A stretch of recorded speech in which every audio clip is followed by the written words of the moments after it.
Appelés à aimer. Eh bien, commençons par recevoir cette parole puisque c'est le Seigneur qui nous la donne. Appelés, appelés. Nous sommes effectivement appelés. Appelés à l'existence d'abord. Appelés à l'existence par l'amour créateur de Dieu. Je vais revenir sur des thèmes que j'ai développés cet après-midi. Mais je crois que quand on contemple Dieu, on ne peut pas se lasser de revenir et d'essayer de redire dans d'autres mots la beauté, la merveille qui s'offre devant nous dans la révélation. Dieu nous appelle à chaque instant à l'existence. Pas une fois au début des temps, mais maintenant. Si j'existe, c'est parce qu'il me regarde avec amour et qu'il murmure mon nom. Il dit mon nom dans sa parole. Et sa parole d'amour est portée par son souffle. Sans cesse, mon nom est sur les lèvres de mon Dieu, de mon Père, qui me prononce dans son Fils, dans sa parole et dans un souffle d'amour. Je repose sur les lèvres du Père. Mon existence est sans cesse un baiser d'amour de Dieu. Je suis appelé par mon nom, appelé par le cœur de Dieu à exister. Alors il y a le concept de création très compliqué. On est tiré du néant, voit-on dans la lettre Maccabée. Essayons de contempler plutôt que de philosopher. Mais la bonne philosophie n'est-elle pas contemplative? Dieu m'appelle, il me tire du néant. Et dans la mentalité juive, c'est le premier acte de salut de Dieu. Il me tire du néant vers lui. Il m'appelle à lui. Appelé à aimer. Je passe au deuxième terme, à. Et saint Augustin le dit d'une façon très précise. Lorsqu'il dit « Tu nous as fait pour toi, Seigneur, et notre cœur est sans repos tant qu'il ne demeure en toi. » Mais le « pour toi », c'est ad deum. En latin, cet accusatif et ce ad signifie vers toi. Ce qui veut dire que Dieu nous appelle vers lui. Et il nous attire à lui, si nous nous laissons faire. Dans ses deux grandes mains, comme dit saint Irénée, son Fils et l'Esprit. Nul ne vient à moi, dit Jésus, si le Père ne l'attire. Et nul ne peut connaître le Père sinon dans le Fils qui nous le fait connaître, qui nous le révèle, du moins au tout petit qui se laisse saisir par cet amour.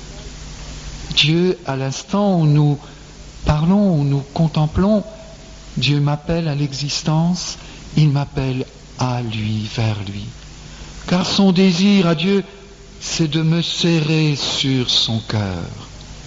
Vous savez, pour Dieu, l'acte de création par lequel il me donne l'existence est en même temps, simultanément, inséparablement, un appel à une communion d'amour. Nous ne pouvons pas séparer ça en Dieu. Il me fait exister pour que je puisse partager sa vie. Alors le pour, faisons attention. Ce n'est pas un Dieu qui me crée pour lui, pour avoir des serviteurs. Non. Il me crée comme une capacité pour pouvoir s'y déverser. Encore Augustin, nous sommes capax Dei, capables de Dieu, c'est-à-dire comme une coupe dans laquelle Dieu désire tant se déverser. Il nous crée pour la vie, pour que nous puissions accueillir sa vie. Nous sommes créés à son image, à l'image de son Fils, qui, comme nous allons le voir bientôt, n'existe que par le don de l'amour du Père. Appelé à, appelé vers, appelé à aimer. Le verbe aimer. Mais c'est Dieu. Dieu est l'acte d'amour. Il n'est que amour. Et tout ce que nous pourrions lui donner comme attribut ne sera toujours qu'une tentative d'expliciter ce qu'est, écrivez EST en majuscule, l'amour en majuscule, lorsqu'il est pur, incandescent, sans aucune souillure, c'est-à-dire pur don gratuit de soi. Dieu est l'amour en acte qui nous attire vers lui dans la puissance de cet amour créateur pour que nous puissions reposer dans son cœur. Je suis une parole d'amour qui repose sur les lèvres de Dieu qui attend de moi que je le saisisse dans une étreinte réciproque. Julienne de Norwich disait « Ainsi ai-je compris que l'amour est l'intention de notre Seigneur. Et je vis très assurément en ceci et en tout, qu'avant même de nous créer, Dieu nous aimait. » C'est la lettre aux Colossiens, c'est la lettre aux Éphésiens, les hymnes plutôt. Et elle continue que son amour ne s'est jamais refroidi et ne se refroidira jamais. Et c'est dans cet amour qu'il a fait toutes choses pour notre bien. Et c'est dans cet amour que notre vie n'a pas de fin. Et j'ajoute, parce que la vie, la vraie vie, c'est l'amour de Dieu communiqué dans nos cœurs. Voilà notre vérité. Voilà le sens de notre vie, la finalité de notre vie. La raison pour laquelle Dieu nous crée, c'est pour communier à sa vie qui n'est qu'amour. C'est le sens que nous disons là. Et ce sens, je le puise bien sûr dans la Bible, dans la parole de Dieu, qui est précisément une proposition de sens. Qu'est-ce que le sens? C'est l'origine et la fin. Et la Bible nous dit dès les premiers versets que nous sommes créés, notre origine, c'est l'amour de Dieu. Et tout au long de la Bible, jusqu'au Maranatha, les dernières paroles de l'Apocalypse, nous explicitent que nous sommes faits pour Dieu, au sens où je viens de le dire, pour le recevoir, pour vivre de sa vie. Voilà notre destinée de gloire, non pas notre destin au sens où ce serait inexorablement écrit et que nous n'ayons plus de liberté. La destinée, c'est la proposition que Dieu nous fait et que nous sommes invités à accepter, à adhérer. Seul l'amour peut combler notre vie. Et cela, nous le savons, frères et sœurs, sans qu'on nous l'enseigne. Saint Thomas disait, l'amour est la vie de l'âme. Et ça, tous les athéismes du monde peuvent crier ce qu'ils veulent, tous comme slogan. Nous savons dans le fond de notre cœur que seul l'amour nous fait vivre.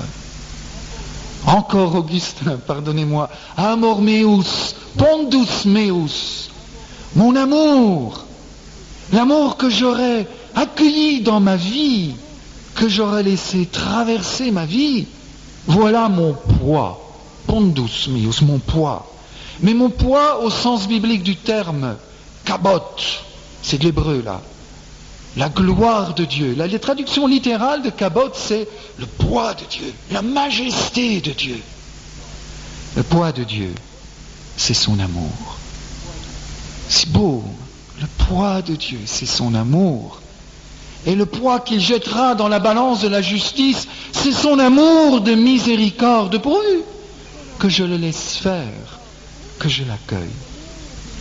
Au soir de la vie, nous serons jugés sur l'amour, nous dit Saint Jean de la Croix.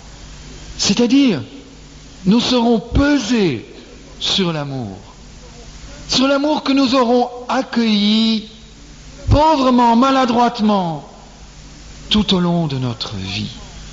Nous sentons tout de suite, et je reviendrai longuement là-dessus, que ce n'est pas simplement l'amour humain, fragilisé par le péché, puisque je parle d'accueillir le kabot Yahvé. La gloire de Dieu, c'est l'homme vivant, dit saint Irénée, vivant de la vie de Dieu. Et la vie de l'homme, c'est la vision de Dieu. Cet échange d'amour, dans lequel Dieu nous communique sa vie, son amour, son poids, sa gloire. La gloire, c'est la participation de l'être créé à la vie divine. Voilà ce que Dieu rêve pour ses enfants.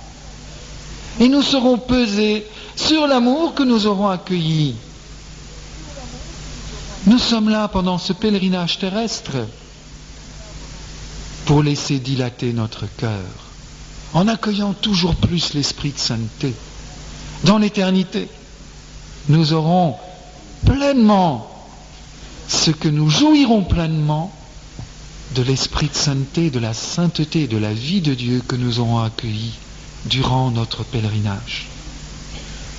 En clair, nous le pressentons bien, C'est en accueillant l'amour et en vivant de cet amour, donc en aimant et seulement en aimant, que nous pouvons goûter Dieu, expérimenter Dieu. Puisque Dieu est amour, nous l'avons entendu dans la phrase qui nous est proposée ce matin dans l'office pour la journée. Qui n'aime pas n'a pas découvert Dieu, puisque Dieu est amour. Et lorsque nous réentendons la première lettre aux Corinthiens, nous sentons l'importance de cette priorité à l'amour sur toutes les œuvres, même sur les œuvres charismatiques.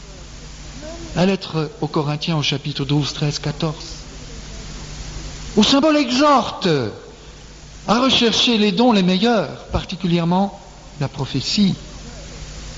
Mais il leur dit, je vais vous montrer une voie infiniment supérieure. Et c'est la merveilleuse hymne du chapitre 13 sur la charité.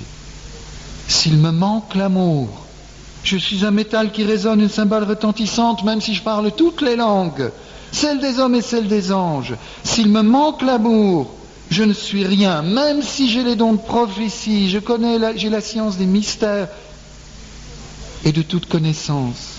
S'il me manque l'amour, j'aurais beau distribuer tous mes biens aux affamés, livrer mon corps aux flammes dans le plus extraordinaire ascèse, cela ne me sert de rien, je n'y gagne rien. Car c'est l'amour qui divinise toutes nos actions. Et rien que l'amour, car l'amour vient de Dieu. Et c'est ce que les saints ont bien compris. Je pourrais tous les citer.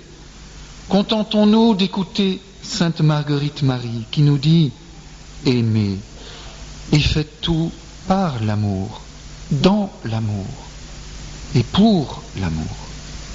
Car c'est l'amour qui donne le prix à tout. L'amour ne veut point d'un cœur partagé. Il veut tout ou rien. L'amour vous rendra tout facile. Rendez donc amour pour amour et n'oubliez jamais celui que l'amour a fait mourir pour vous. »